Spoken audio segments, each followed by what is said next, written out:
Good morning everyone, welcome back to my channel. आशा करी তোমরা সবাই খুব ভালো আছো আর সুস্থ আছো। বাজে এখন ঘড়িতে 8:30টা মতন, আর এখন থেকে ভিডিওটা শুরু করছি। গতকালের ভিডিওতে তোমরা দেখেছিলে মিস্টার চক্রবর্তীর ওটি হওয়ার কথা ছিল, ওকে নিয়ে গেছিলাম নার্সিং হোমে। তারপরে আর ভিডিওটা কন্টিনিউ করতে পারিনি। তো সেদিন তো খুব ভালোভাবে ওটি হয়ে গেছিল। হওয়ার পর 2 দিন রেখে ওকে কিন্তু বাড়িতে নিয়ে চলে এসেছি, আর এই 2 দিন আমি কিন্তু কোনো রকম ভিডিও বানাতে পারিনি। তো আজকে থেকে আবার ভিডিও বানানো শুরু করলাম। তো এটা হচ্ছে যেদিন ও বাড়িতে এসেছিল ঠিক তার পরের দিন সকালবেলা থেকে আমি ভিডিওটা শুরু করেছিলাম। তো আমি তো সকালে অনেকক্ষণ আগেই উঠে গেছি, প্রায় তখন 8টা মতন বাজে। আর এখন বাজে কটা বলো তো? 9:30। তো এতক্ষণ না মিস্টার চক্রবর্তীকে আমি ডাকিনি ইচ্ছা করি, তার কারণ গতকাল রাত্রেবেলা ঠিক করে ব্যথায় না ঘুমাতে পারছিল না। তো সেই কারণের জন্য মাও বারণ করলো যে ওকে ডাকতে হবে না, ও যতক্ষণ ঘুমায় ওকে ঘুমাতে দে। তো এখন দেখলাম 9:30 বেজে গেছে, 10টা বাজতে যায়। সকালের খাবারটাও তো খেতে হবে।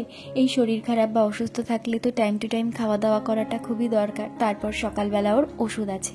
তো সেই কারণের জন্যই এখন ওকে ডাকলাম। আর ডাকতে এসে শুনলাম যে এখনও কিন্তু ওর ব্যথা করেই যাচ্ছে, ব্যথা কিন্তু এখনও কমেনি।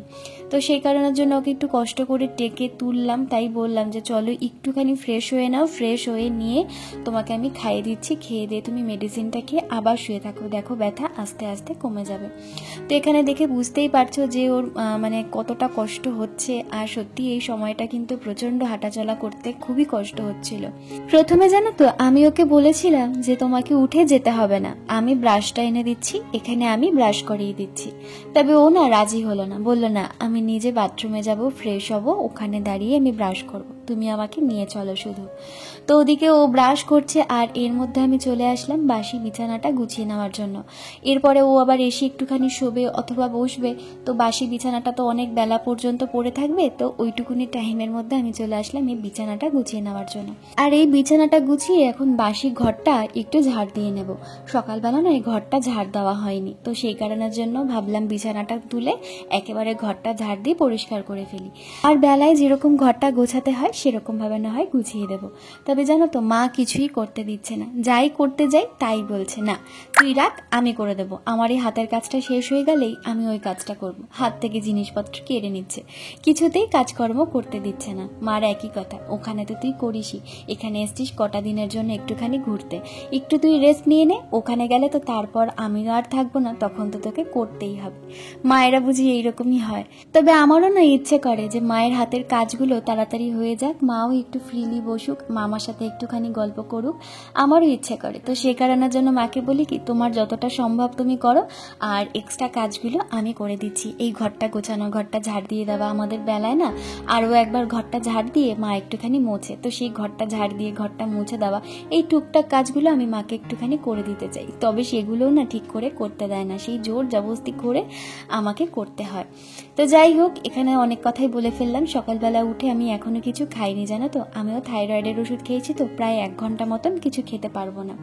তো এদিকে আমার বিছানাটা গোছানো হয়ে গেছে, আর এর মধ্যে দেখছিলাম মিস্টার চক্রবর্তী আসছে, আবার ওকে ধরে নিয়ে এসে এখন এখানে বসিয়ে দিলাম। আর মা ওদিকে আমাকে জিজ্ঞাসা করে নিয়েছিল যে সকালেও লিকার চা খাবে না দুধ চা খাবে, কারণ কালকে থেকে না আমি কালকে গোটা একটা দিন বাড়িতে এসছে, ওকে কিন্তু আমি দুধ চা দিইনি, কারণ হসপিটালে 2 দিন ছিল, সেরকমভাবে খাওয়া দাওয়া ঠিক হয়নি, দুধ চা খেলে ফট করে যদি গ্যাস হয়ে যায়, তো লিকার চাই দিচ্ছিলাম। তো মা জিজ্ঞাসা করে নিল, ততক্ষণে মায়ের চাও কিন্তু বানানো হয়ে গেছে, আর এই দেখো নিয়ে কিন্তু চলেও এসেছে। তো এখানে আমার জন্য একটা কেক নিয়ে এসছে, আর ওর জন্য নিয়ে এসছে চা বিস্কিট, কারণ তোমরা তো জানোই আমি একদমই চা খেতে পছন্দ করি না, মানে আমার অভ্যেসই নেই। তো সে কারণের জন্য আমি চা কিন্তু খাই না। আর এখানে এসে বসেছে, আর দেখো ওর হাতের পাতাগুলো কীরকমভাবে ফুলে গেছে, 2 হাতের পাতায় কিন্তু মানে ফুলে বেশ রয়েছে আর ব্যথা করছে। ওকে তো এর আগে এরকম অবস্থায় কখনো আমি দেখিনি, তাই এরকম অবস্থায় দেখে না আমার প্রচণ্ড খারাপ লাগছিল। তো ওর সামনে তো সেগুলো প্রকাশ করতে পারবো না, ওর সামনে আমাকে স্ট্রংই থাকতে হবে, ওকে সুস্থ করে তুলতে হবে। আর এদিকে মা চলে এসেছে সকালে ও কি খাবে সেটা জানার জন্য। তো বলছে যেটা তুমি ভালো খাবে সেটাই তুমি বলো, আমি বানিয়ে দিচ্ছি। তো ও আজকে সকালবেলা না খেতে চেয়েছে একটু আলু ভাজা দিয়ে ভাত। তো 2 দিন ধরে না সেরকমভাবে তো খাওয়া দাওয়া কিছু হয়নি, তো আমাকে বললো যে আজকে একটুখানি গরম গরম আলু ভাজা ঘি দিয়ে মেখে একটু ঝাল ঝাল করে ভাত খেতে ইচ্ছা করছে। তো মাকে সেটাই বলে দিল। তো মা ওদিকে চলে গেল রান্নাঘরে রান্নার দিকটা সামলানোর জন্য। আমি মাকে বললাম তুমি যাও, সবজি টবজি যা লাগে আমি আস্তে আস্তে কেটে কুটে দিচ্ছি। বাবা বাজারে গেছে, এখনো কিন্তু আসেনি। আজকে বাবাও বাজারে যাওয়ার সময় জিজ্ঞাসা করে গেছিল যে আজকে কি বাজার আনবো, ও কি খেতে ভালোবাসে আর তুই কি খাবি। তো বাবাকে বলেছিলাম অনেকদিন মাছের তেল খাওয়া হয় না বাবা, একটু মাছের তেল এনো। আমিও ভালো খাই, মিস্টার চক্রবর্তীও ভালো খায়, দিদিও কিন্তু খুব ভালো খায়। আর আমার মা না, আমরা দুই বোন যদি না খাই হাতে ধরে কোনো কিছু এনে খাবে না, আমার মাও কিন্তু ভালো খায়। তো যাই হোক, এখানে পুঁই শাক এখন কাটতে নিয়ে চলে এসেছি। পুঁই শাক হবে চিংড়ি মাছ দিয়ে, পটল চিংড়ি হবে, আর হবে মাছের তেল দিয়ে, বেগুন দিয়ে, আলু দিয়ে। তো বললামই পুঁই শাক রান্না হবে। তো পুঁই শাকের জন্য যা যা সবজি লাগে সেই সমস্ত সবজি কিন্তু কাটতে আমি এখানে চলে এসেছি। আর তার আগে এখানে কাটছি আলু ভাজার জন্য আলু, আর ওদিকে মা কিন্তু রান্নাঘরে ভাত বসিয়ে দিয়েছে। তোমাদের দেখে হয়তো একটুখানি অদ্ভুত লাগছে যে আমি এরকম ভাবে সবজি কেন কাটছি, বটি দিয়ে কেন কাটছি না। আসলে আমার ওখানে না ছুরি দিয়ে কাটতে কাটতে অভ্যেস হয়ে গেছে, এখন বটি দিয়ে কোনো কিছু কাটতে গেলে না খুব অসুবিধা হয়। তাই মাকে বললাম তুমি আমাকে চপিং বোর্ডটা দাও, ছুরি দাও আর পিলারটা দাও, আমি তাড়াতাড়ি করে সবজিগুলো কেটে দিচ্ছি। আর আমার মাও জানো তো পায়ে ব্যথার জন্য এই সমস্ত কিন্তু কিনে রেখেছিল, কিন্তু এরকম ছুরি আর চপিং বোর্ডে কিন্তু সবজি সেরকমভাবে ভালোভাবে কাটতে পারে না, তাই এটা তুলেই রেখেছিল। তা আমার তো এটা দিয়ে অভ্যেস, তো আমি এটা নামিয়ে নিই, এখন আমার মতন করে সবজি কিন্তু কাটতে চলে এসেছি। তো মায়েরও বিগত অনেকগুলো বছর ধরেই তো ছুরি আর কি বটি দিয়ে কাটার অভ্যেস, তো ফট করে ছুরি আর পিলার দিয়ে কাটতে গেলে না খুবই অসুবিধা হয়। শুধু মা বলে না, যে কাউরই ছুরি আর পিলার দিয়ে করতে গেলে কিন্তু খুব অসুবিধা হয়।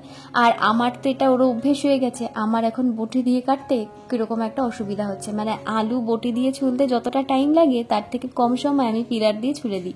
তো সেই কারণের জন্য মাকে বললাম তুমি ওগুলো দাও, আমি ভালো করে আর কি সুন্দর করে সবজিগুলো এখান থেকে কেটে দিচ্ছি, তুমি শুধু রান্নাটুকুনি করো। এই যে সবজি কাটতে এসছি, এই সবজিগুলোই যেন তো মা কাটতে দিচ্ছিল না, বারবার করে শুধু বলছে আমি রান্নাঘরে বসে কেটে নেব, তুই যখন থাকিস না তখন তো আমাকেই করতে হয় বল, তুই এসছিস কটা দিনের জন্য, তুই রেস্ট নে, দেখ ওর কি দরকার লাগে ওখানে গিয়ে বস, আমাকে এখানে কোনো কিছু হেল্প করতে হবে না। তো আমি বললাম যে এখন ওর দিকে কোনো কিছুই দেখবার নেই, ও চা বিস্কিট খেয়ে এখন একটুখানি শুয়েছে, ওকে আগে সকালের খাবারটা খাওয়াবো, তারপরে ওর ওষুধপত্র আছে, তখন আমার ওখানে দরকার আছে। তো এখন যতক্ষণ ও শুয়ে আছে ততক্ষণে আমি তোমাকে কয়েকটা সবজি কেটে দিই।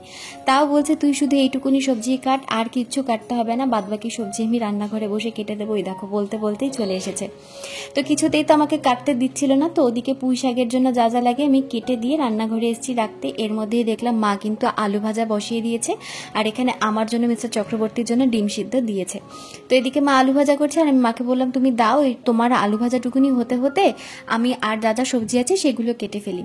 তো কিছুতেই তো দেবে না, তারপর বাধ্য হয়ে বললো যে ঠিক আছে তুই বেগুনটা কাট, আর বাবা গন্ধরাজ লেবু এনেছে সেই লেবুটা কেটে রাখ, আজকে পুঁই শাকের সাথে ভালো লাগবে, তারপর পটল চিংড়ির সাথে লেবু খেতে ভালো লাগবে, তো মাছের তেলও আছে, তুই শুধু ওইটুকুনি কর তাহলে হবে, বাদ বাকিটু আমি এখানে রান্নাঘরে এনে কেটে নেব। তাই আমি আবার চলে আসলাম এখানে বেগুন একটুখানি আলু কাটবো বলে, মাছের তেল দিয়ে বেগুন দিয়ে আলু দিয়ে করব তো। আর এর মধ্যে চলে আসবে এই যে আমাদের ট্যাম্পু, এতক্ষণ ওপরে ছিল, ওর মার কাছে পড়ছিল, পড়ে ঠরে খেয়ে দিয়ে এখানে চলে এসছে। তো এসেই তো সবার প্রথমে এক লাফ দিয়ে কোলে উঠে গেল। এখন যতদিন থাকবো না ততদিন ওর এরকমভাবেই ওকে আদর করতে হবে, আর ও এরকমভাবেই আদর খাবে। ও যে কি ন্যাওটা আমার, তোমরা সামনে থেকে না দেখলে না বুঝবে না।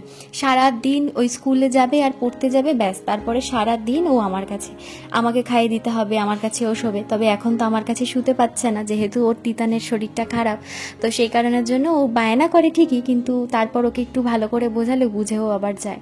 তো এদিকে বলছে চল তুই আমার সাথে একটুখানি খেলবি, তোর এখন কোনো কাজ নেই। তো আমি দেখালাম ওকে যে এই সবজিগুলো আমাকে কাটতে হবে, তারপরে তিতানকে খাবো, তারপরে গিয়ে আমি একটুখানি ফ্রি হব।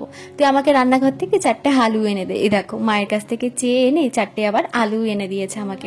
আলুটা এনে দিয়ে আবার আমাকে বলছে মিমি তুই তো চেন্নাইতে একা একা কাজ করিস, এখানে আমি আছি তোকে হেল্প করার জন্য, তোর কিন্তু কোনো কষ্টই হবে না। তো এদিকে দেখো মা ভাত আলু ভাজা সবই হয়ে গেছে, আমাকে দিয়ে দিল, বললো যা ওকে খাইয়ে দিয়ে আয়। আর আমি এখন চলে এসেছি ওকে খাইয়ে দেওয়ার জন্য।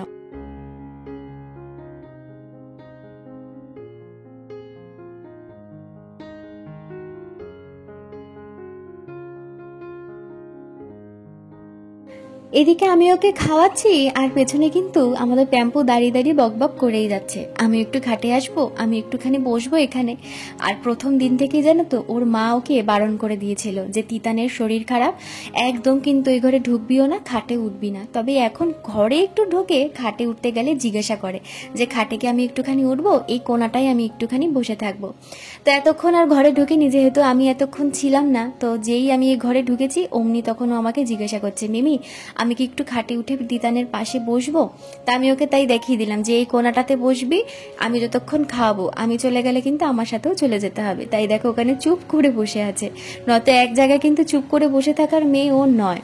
তো এখানে ওকে খাই ঠাই দিয়ে ওষুধপত্র খাইয়ে দিলাম। আর এখন মিস্টার চক্রবর্তী বললো আমি এখন একটুখানি ঘুমাবো, তো সারা রাত একটু ব্যথায় ঘুম হয়নি ঠিক করে, তো সেই কারণের জন্য দেখো আমি এখানে জানলার পর্দাটা টেনে দিলাম আর দরজাটাও বাইরে থেকে বন্ধ করে দেবো। এবার ও একটুখানি শুয়ে রেস্ট নিক। আর এর মধ্যে আমি চলে এসেছি রান্নাঘরে। আমার মা বললো আমি রান্না বান্না সবই করছি, শুধু তেল বেগুনটা সেটা তুই একটুখানি কর। তো এর আগে আমি কখনো না তেল দিয়ে, মাছের তেল দিয়ে, বেগুন দিয়ে, আলু দিয়ে করিনি, তাই ফোন করলাম ছোট ননদকে, জেনে নিলাম রেসিপি। আর এখন চলে এসেছি সেই রান্নাটাই করবার জন্য। তো প্রথমবার বানাচ্ছি এই রেসিপিটা, একটু ভয় ভয় লাগছে যে কিরকম হবে, সবাই খেতে পারবে কিনা। তবে একটা কথা কি বলতো, আমার বাবা মায়ের না কোনো ব্যাপার নেই, যেমনই বানাই না কেন ওরা জানে প্রথমবার বানাচ্ছি, খেয়ে তো ঠিকই নেবে।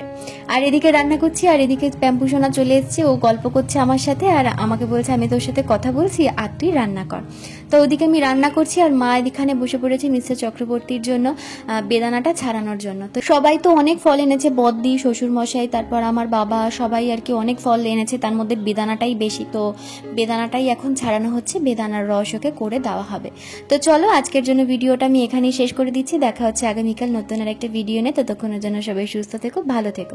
আর আমার ভিডিওটা যদি তোমাদের ভালো লেগে থাকে তাহলে কিন্তু অবশ্যই আমার চ্যানেলটা সাবস্ক্রাইব করে দিয়ে পাশে থেকো। তাহলে আজকে এখানেই শেষ করলাম, টাটা।